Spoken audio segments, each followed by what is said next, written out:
Halo Paki dan teman-teman, kali ini saya akan membahas tentang peran tumbuhan bagi keselamatan lingkungan, yaitu salah satunya adalah dengan cara fitoremediasi. Nah, apakah itu fitoremediasi? Menurut Nazir dan kawan-kawan tahun 2020, fitoremediasi adalah proses penggunaan tumbuhan untuk menghilangkan, memindahkan, menstabilkan, dan menghancurkan kontaminan yang ada di dalam tanah dan dalam air. Nah, apakah semua tanaman bisa menjadi bahan untuk fitoremediasi? Jawabannya adalah tidak semua.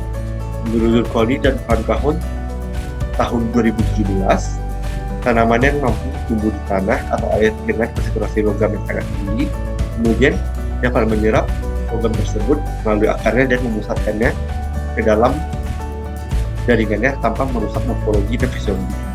Nah, kemampuan tanaman ini disebut tanaman hiperkuat. Fitoremediasi ini terbukti dapat menguraikan beberapa logam berat seperti kromium, Fe atau besi, kemudian ada tembaga, arsenik, dan bahkan merkuri yang sangat berat. Nah, berdasarkan buku yang telah saya baca, beberapa tanaman yang pernah dilakukan sebagai penelitian fitoremediasi adalah Arabidopsis thaliana, Eichhornia crassicas atau eceng gondok, kemudian ada Helianthus anus atau bunga matahari, dan ada Hydrilla verticillata. Selanjutnya adalah mekanisme fitoremediasi menurut Zurkoni dan kawan-kawan tahun 2017. Yang pertama adalah fitoekstraksi. Nah, fitoekstraksi ini adalah penyerapan logam berat oleh akar tanaman dan akumulasi logam berat tersebut ke organ tanaman seperti akar, batang, dan daun. Kemudian ada fitodegradasi. Fitodegradasi adalah metabolisme logam berat dalam jaringan tanaman oleh enzim seperti dehalogenasi dan oksigenasi. Kemudian ada hidrofiltrasi, adalah pemanfaatan kemampuan akar tanaman untuk menyerap, memindahkan, mengakumulasi logam berat dari aliran limbah. Hidrofiltrasi ini sudah diterapkan pada tanaman eceng gondok, berarti limbah pada logam berat dalam lingkungan air. Selanjutnya adalah fitopolabilisasi. Jadi ketika tanaman menyerap logam berat dan melepaskannya ke udara lewat daun. Namun ada kalanya logam tersebut sudah terdegradasi sebelum dilepas lewat daun. Kemudian ada fitostabilisasi, yaitu kemampuan tanaman dalam mengekskresikan suatu senyawa kimia tertentu untuk mengimobilisasi logam berat di daerah perakaran atau rizostom.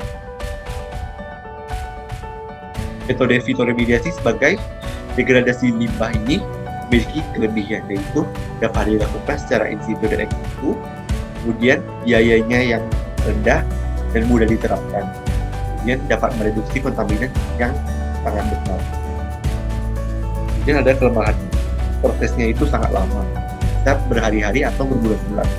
Kemudian mempengaruhi keseimbangan makanan pada ekosistem. Maksudnya itu adalah biasanya konsumen tingkat 1 itu yang bisa berupa herbivora atau omnivora. Jika mengkonsumsi tanaman yang digunakan sebagai fitoremediasi, maka makhluk tersebut akan keracunan atau mati karena kandungan logam berat yang ada dalam tanaman. Kemudian dapat menyebabkan terjadinya akumulasi logam berat pada jaringan dan biomasa tumbuhan jika terlalu toksik.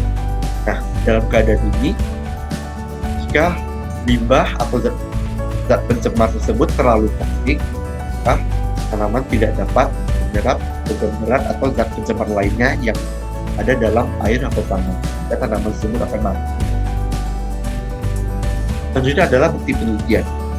Nah, berdasarkan penelitian dari Saffoldin dan kawan-kawan tahun 2019, berdasarkan jurnal yang berjudul Phytoremediation Efficiency of Water Hyacinth for Biotic Effluent Treatment.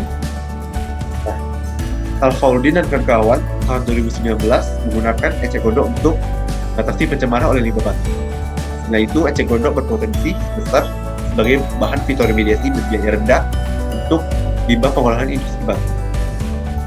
Tanaman mentolerir hingga 60% kekuatan limbah batik dalam waktu pemaparan 28 hari, di mana ia dapat tumbuh dengan baik dalam kekuatan limbah batik 20%.